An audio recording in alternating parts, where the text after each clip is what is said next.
my channel. I am coming on today with a project share on a super chunky wand that I made, and this is it. Is that not the coolest thing you've ever seen? That skeleton clown on there is so creepy cool. Okay, so I pretty much followed a tutorial step by step, exactly like the tutorial, except for when it came to decorating the front of the wand. She was using like a candy theme, so she had made like homemade creepy cotton candy, and it looks so cool, but I didn't really have that, so I just went with the chipboard stickers from the Hey Pumpkin collection. But this is made out of some super simple items. So obviously you've got the crepe paper rosettes, and this is still wet. I just put the this glitter glue around the cowl here, and then both of the rosettes, the front and back. So I'm just kind of holding it as it dries because I was impatient. I wanted to put it together and I didn't want to wait for it to dry, so I knew I was going to do it after, and now I can just like stick it in something and it'll dry.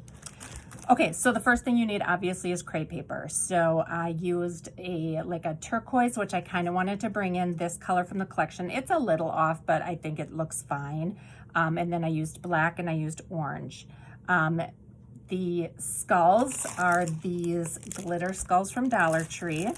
So you get, I think like 12 or 13 and maybe not 13, 1, 2, 3, 4, 5, 6, 7, 8, 9, 10, 11, 12 in a pack. And I've still seen these in my store, so hopefully you guys can still find it.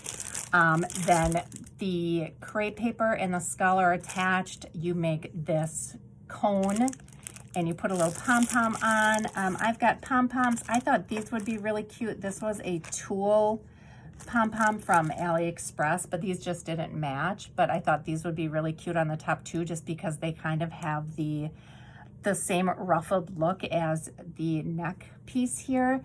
I also was able to pick these up on clearance at Michael's. They had pom-poms in different kind of textures. So there was a yarn, there was a fur, and then there was, I think, just a plain, yeah, just a plain fuzzy one. So I have those in orange, and then I just have these plain black pom-poms from Dollar Tree, which is what I ended up using. I hot glued the 3 buttons on the hat, and then I did hot glue 2 like rhinestones in his eyes. I don't know if you can see that, but it was just a fun little detail that she had done. And I had picked these up last year from Michael's on clearance. I'm not sure if they still have them, but it is a huge 1,500 pieces of these multi-sized gems. They're not sticky back, so I had to use hot glue, but that was fine. Underneath his neck, you can't really see, but there is a ribbon, like a bow tie there. In the middle of the bow tie, I used a black spider sequins, and then I used another little orange gemmy in the middle, and that's exactly in her tutorial too. I did exactly like that. She used a paper cutout of spider webs, but I have these webs that I took apart from a bunting or a banner last year. They're kind of like a foam, a glittered foam. So I ended up gluing one of those on. Then I covered it with a circle of this mesh from Joann. And then I just popped up all of my different chipboard pieces from the collection. Oh, this back is a bat from a shaker. Her bat that she used were actually the Walmart confetti from last year. It was a sparkly glittered bat. On one side, and the other side was just solid. I used to have some, I think I gave them all away in my D-stash because I didn't use a lot of them, but they were perfect to make these bat wings, or kind of, it's supposed to look like a cape for him. So yeah, she used that. I just used the cutout back portion of the bat shaker that I had. Actually, a shaker bat would be really cute here. You could do the entire shaker. So I might do something like that. Maybe I'll revamp it and do something like that. So the shaker would be cute there.